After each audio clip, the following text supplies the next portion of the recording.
కార్తీక పురాణం 2వ అధ్యాయం.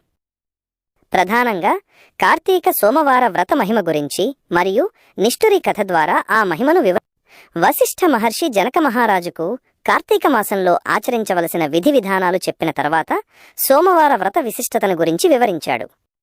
కార్తీక పురాణం 2వ అధ్యాయం సారాంశం. 1. సోమవార వ్రత మహిమ. కార్తీక మాసంలో శివ ప్రీతికరంగా సోమవార వ్రతం ఆచరించిన వారికి కైలాస ప్రాప్తి లభిస్తుంది. ఈ మాసంలో సోమవారం నాడు చేసే స్నానం, జపం, ఉపవాసం మొదలైనవి అశ్వమేధ యాగం చేసినంత ఫలితాన్నిస్తాయని వశిష్ఠుడు చెప్పాడు. 2. నిష్ఠురి కథ.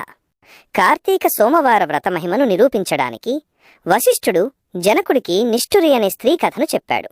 నిష్ఠురి పూర్వజన్మ వృత్తాంతం. పూర్వం నిష్ఠురి అనే పేరుగల ఒక బ్రాహ్మణ స్త్రీ ఉండేది.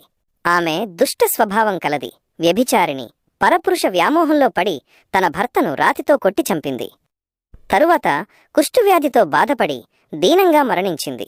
నరక బాధలు, నీచ జన్మలు, మరణానంతరం యమలోకంలో భయంకరమైన కుంభీపాకంతో సహా అనేక నరక బాధలను అనుభవించింది. ఆ పాపఫలంగా అనేక నీచ జన్మలు ఎత్తి 15వ జన్మలో కళింగ దేశంలో ఒక కుక్కగా జన్మించింది. మోక్షప్రాప్తి.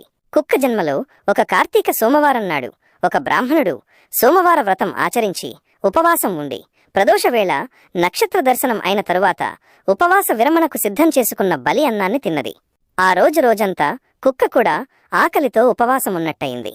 కార్తీక సోమవార వ్రత ప్రభావం వల్ల ఆ పవిత్రమైన బలి అన్నం భుజించడం వల్ల ఆ కుక్కకు పూర్వజన్మ జ్ఞానం కలిగింది. ఆ కుక్క ఆ బ్రాహ్మణుణ్ణి శరణు వేడి తనకు మోక్షం కలిగించమని ప్రార్థించింది. దయాహృదయుడైన ఆ బ్రాహ్మణుడు తాను ఆచరించిన కార్తీక సోమవార వ్రతఫలంలో కొంత భాగాన్ని ఆ కుక్కకు ధారపోశాడు.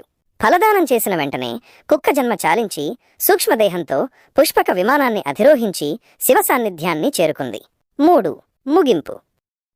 ఈ కథ ద్వారా కార్తీక సోమవార వ్రతం యొక్క గొప్పతనం, దానిని ఆచరించిన వారికి కలిగే అద్భుతమైన ఫలితం గురించి వశిష్ఠుడు జనకుడికి వివరించి నిస్సంశయంగా ఆ వ్రతాన్ని ఆచరించమని హితవు పలికాడు.